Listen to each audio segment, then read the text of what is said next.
ओम नमः शिवाय। हर हर महादेव। जय शिव शंभू। इस चैनल पे हम आपको गुरुजी पंडित प्रदीप मिश्रा जी के बताए उपायों को वीडियो में करके बताते हैं ताकि वे उपाय आपको आसानी से समझ में आ सके। उसी श्रृंखला में 25 दिसंबर का दिन बहुत विशेष है क्योंकि 25 दिसंबर को मार्गशीर्ष माह का शुक्ल पक्ष की चतुर्थी तिथि है, साथ ही मार्गशीर्ष माह का अंतिम शिव सोमवार भी है। ऐसे में गुरुजी पंडित प्रदीप मिश्रा जी के बताए वे विशेष उपाय जो कि सिर्फ और सिर्फ सोमवार के दिन किए जाते हैं, उन्हीं की जानकारी हम आपको इस वीडियो के माध्यम से दे रहे हैं। इस वीडियो में हम आपको सिर्फ सोमवार में किए वाले 5 विशेष उपायों की जानकारी दे रहे हैं। यह उपाय काफी विशेष है, अचूक है, जो कि गुरुजी ने अपनी पिछली कथा में बताया है। आप चाहो तो पांचों में से कोई एक उपाय कर सकते हैं या फिर आप अपनी आवश्यकता के अनुसार एक से अधिक उपाय भी कर सकते हैं। पर एक बात तो तय है, अगर आप इस सोमवार में गुरुजी के बताए इनमें से कोई एक विशेष उपाय भी कर देते हैं तो आपको इस सोमवार का पूरा लाभ प्राप्त होने वाला है। सभी उपाय उपयोगी है, इसलिए वीडियो अंत तक देखें ताकि कोई भी उपयोगी जानकारी आपसे ना छूटे। बढ़ते हैं पहले विशेष उपाय की ओर। गुरुजी ने अपनी पिछली कथाओं में एक बिल्कुल नया विशेष उपाय बताया था। गुरुजी ने कहा, अगर आपको लग रहा है जीवन में आप बहुत हताश हो गए हैं, तकलीफ चल रही, जीवन में कष्ट चल रही, बीमारियां समाप्त नहीं हो रही है, एक के बाद एक दूसरी बीमारी आ रही है, बीमारियों में पैसा जा रहा है, तो आपको बेलपत्र की बीच वाली जो पत्ती होती है, उस बेलपत्र की बीच वाली पत्ती की जो डंडी होती है उसमें आपको चंदन लगा लेना है। बेलपत्र की बीच वाली पत्ती और उस बीच वाली पत्ती की जो डंडी होती है उसमें आपको चंदन लगा लेना है। आप का भी उपयोग कर सकते हैं। यह उपाय हम आपको वीडियो के माध्यम से भी करके बता रहे हैं, इसलिए आप वीडियो के माध्यम से भी देखकर समझ सकते हैं कि यह उपाय आपको किस प्रकार से करना है। इसके बाद 7 चावल के दाने आपको इसी बेलपत्र की बीच वाली पत्ती में रख देना है।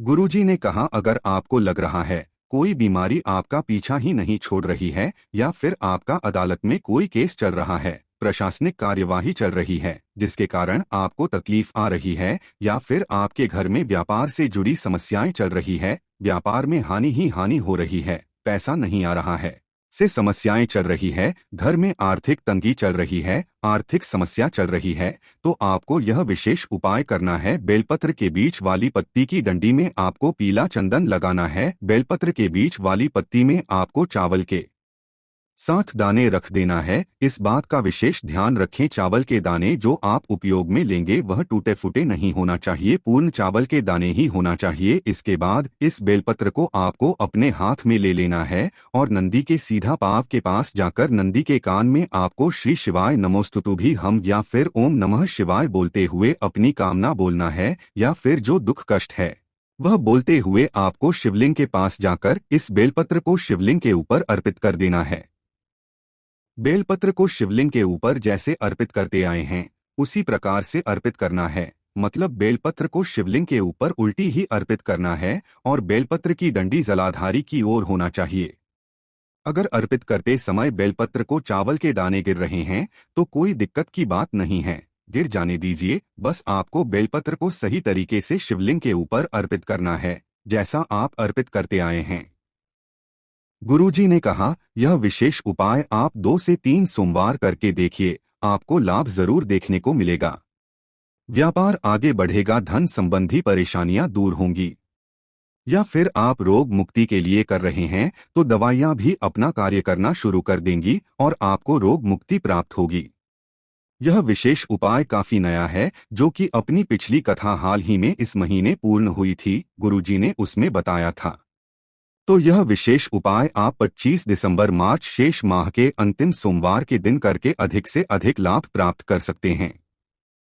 गुरुजी ने पिछले वर्ष एक काफी सरल और आसान रोग मुक्ति उपाय बताया था।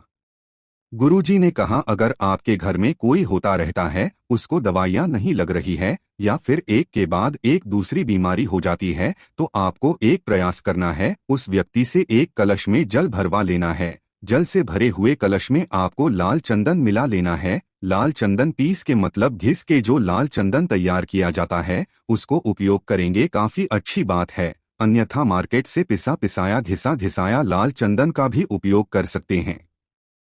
चंदन को जल कलश में डालकर वही जल आप कुंदकेश्वर महादेव का नाम लेते हुए जल को शिवलिंग पर अर्पित करवा देना है। यह एक विशेष रोग मुक्ति उपाय है जिसमें आपको लाल चंदन का उपयोग और कुंदकेश्वर महादेव का नाम स्मरण करना है। यह उपाय अगर आप प्रत्येक सोमवार करेंगे तो आपको देखने को मिलेगा उस व्यक्ति के जो दवाइयां चल रही हैं वह भी कार्य करना शुरू कर देंगी और व्यक्ति को शीघ्र अतिशीघ्र रोग मुक्ति प्राप्त होती है।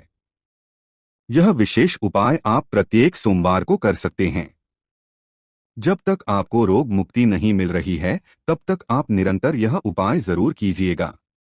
बढ़ते हैं तीसरे विशेष उपाय की ओर। गुरुजी ने कहा लग रहा है जीवन में बहुत परेशानियां चल रही है।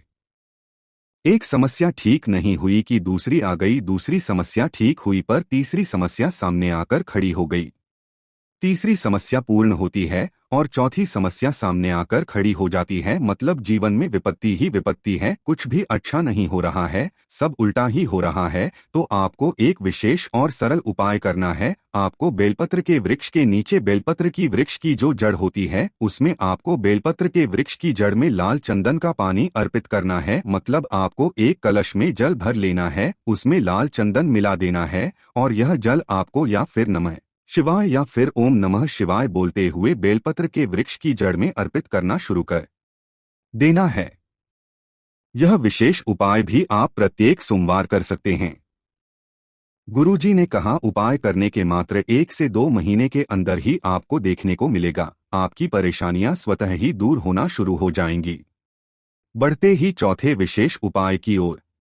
गुरुजी ने कहा अगर भोलेनाथ आपकी बात नहीं सुन रहे हैं, बाबा आपकी सुन नहीं रहे हैं, तो आपको एक सरल और एक विशेष उपाय करना है। आपको उत्तरमुखी होकर बैठ जाना है। मुखी बैठने से तात्पर्य आप शिवलिंग में सामने ऐसा बैठे कि आपका मुख उत्तर दिशा की ओर हो। मतलब आपका मुख शिवलिंग में जो जलाधारी होती है उस ओर हो, आपकी पीठ की दिशा दक्षिण दिशा हो। इस प्रकार से आपको बैठ जाना है और आपको 2 बेलपत्र शिवलिंग में अलग अलग स्थानों में अर्पित करना है। पहली बेलपत्र आपको माता अशोक सुंदरी का स्थान जो शिवलिंग पर होता है वहां पे अर्पित करना है। पहली बेलपत्र अर्पित करते समय इस बात का आप ध्यान रखें कि बेलपत्र की डंडी जलाधारी की ओर होना चाहिए। दूसरी बेलपत्र आपको शिवलिंग में अर्पित करना है। शिवलिंग के ऊपर इस प्रकार से दूसरी बेलपत्र अर्पित करना है कि बेलपत्र की डंडी की ओर होना चाहिए। दोनों बेलपत्र इस प्रकार से अर्पित करें। इसके बाद आप उत्तरमुखी होकर ही बैठे और शिवलिंग पे आपको जल अर्पित करना है। जल भी आपको शिवलिंग के ऊपर अर्पित करना शुरू करना है। पर गुरुजी ने कहा आपको जल की एक धार माता अशोक सुंदरी तक जरूर ले जाना है। पूरा जल आप शिवलिंग के ऊपर फिर इसके बाद अर्पित कर सकते हैं। मतलब आप जल अर्पित करना है, शिवलिंग के ऊपर शुरू कीजिए, पर एक धार माता अशोक सुंदरी का स्थान जो होता है जहां पे आपने बेलपत्र अर्पित किए वहां पर भी जरूर ले जाएं। गुरुजी ने कहा लगातार अगर आप 2 से 3 महीने इस प्रकार से शिवलिंग पे जल अर्पित हैं तो बाबा आपकी अवश्य सुनते हैं और आप जिस उद्देश्य के लिए, जिस परेशानी को दूर करने के लिए, जिस कामना के लिए जल अर्पित कर रहे हैं वह निश्चित पूर्ण हो जाती है। बढ़ते हैं 5वें अंतिम और एक विशेष उपाय की ओर। गुरुजी ने कहा कि अगर आपको जीवन में बहुत कष्ट चल रहे हो, तकलीफ चल रही हो, दुख चल रही हो, परेशानियां चल रही हो, गृह कलश चल रहा हो या फिर विवाह के लिए रिश्ते नहीं आ रहे हो, मतलब जीवन में किसी भी प्रकार की परेशानी हो, रोग हो, बीमारी हो, पैसा घर में टिक नहीं रहा हो, बीमारियों में पैसा जा रहा हो, एक के बाद एक कोई ना कोई बीमार होता रहता हो, तो आपको एक उपाय करना है। पर यह उपाय भी विशेष दिन किया जाता है, इसलिए आप वीडियो को अंत तक देखें ताकि उपयोगी जानकारी आपसे न छूटे। गुरुजी ने कहा आपको बेलपत्र की 3 पत्तियों में से बीच वाली पत्ती में पीला चंदन लगा लेना है। अब बीच वाली पत्ती में पीला चंदन लगाने के बाद बची हुई दोनों पत्तियों में आपको लाल चंदन लगा लेना है। एक बार आप फिर से समझ लीजिए, आप वीडियो के माध्यम से भी देख सकते हैं। बेलपत्र की बीच वाली पत्ती में आपको पीला चंदन लगाना है। बची हुई दोनों पत्तियों में आपको लाल चंदन लगा लेना है। अब बेलपत्र की बीच वाली पत्ती जो डंडी होती है वह अन्य 2 बेलपत्र की जो डंडी होती है उससे जहां पर मिलती है वह स्थान पर आपको शहद लगा देना है। शहद आपको बेलपत्र की उस पत्ती के उस स्थान पर लगाना है। तीनों पत्तियां जहां पर मिलती है वहां पर आपको शहद लगाना है। इसके बाद इस बेलपत्र को आपको माता अशोक सुंदरी के स्थान पर भोलेनाथ का किसी भी मंत्र का उच्चारण करते हुए, महामृत्युंजय मंत्र बनता है तो उसका उच्चारण करते हुए, या फिर श्री शिवाय नमस्ते या फिर नमः शिवाय, फिर ओम नमः शिवाय बोलते हुए उस बेलपत्र को माता अशोक सुंदरी के स्थान पर अर्पित कर देना है। बेलपत्र को माता अशोक सुंदरी के स्थान पर अर्पित करने के बाद आपको शिवलिंग पर जल अर्पित करना है। और जल अर्पित करते समय इस बात का आपको विशेष ध्यान रखना है कि जल अर्पित करते समय एक धार उस बेलपत्र में भी आना चाहिए जो आपने माता अशोक सुंदरी के स्थान पर अर्पित किया है। पूरा जल अर्पित कर दे। जल अर्पित करते समय भी आप श्री शिवाय नमोस्तु भीम या फिर नमः शिवाय या फिर ओम नमः शिवाय जरूर बोलिएगा। पूरा जल अर्पित करने के बाद आप बाबा से हाथ निवेदन करें। जो भी परेशानी है, दुख है, तकलीफ है, कष्ट है, वह बाबा से बोल सकते हैं। इसके बाद आपको उस बेलपत्र को उठाकर कोई नदी, तालाब में विसर्जित कर देना है या फिर किसी पेड़ के नीचे आपको विसर्जित कर देना है। और गुरुजी ने कहा, जहां पर भी आप बेलपत्र को विसर्जित करेंगे उसके बाद वहां पर भी आपको एक कलश जल जरूर अर्पित करना है। बस इतना कर देना है। गुरुजी ने कहा, मात्र इतना कर देने से 3 माह में ही बाबा आपका हाथ थाम लेते हैं, आपको दलदल से बाहर निकाल लेते हैं। ये विशेष उपाय आप 25 मार्गशीर्ष के सोमवार में नहीं कर सकते हैं, क्योंकि यह एक विशेष उपाय है जिसे सिर्फ और सिर्फ सोमवार की अष्टमी तिथि को किया जाता है। और वर्ष 2024 में सोमवार की अष्टमी कब आएगी वह भी जान लीजिए। आप यह विशेष उपाय 4 मार्च 2024 पहली सोमवार की अष्टमी जो 2024 में आएगी उसमें यह विशेष उपाय कर सकते हैं। सभी उपायों को करते समय आप श्री शिवाय नमस्तु भीम या फिर नम शिवाय या फिर ओम नम शिवाय जरूर बोलिएगा।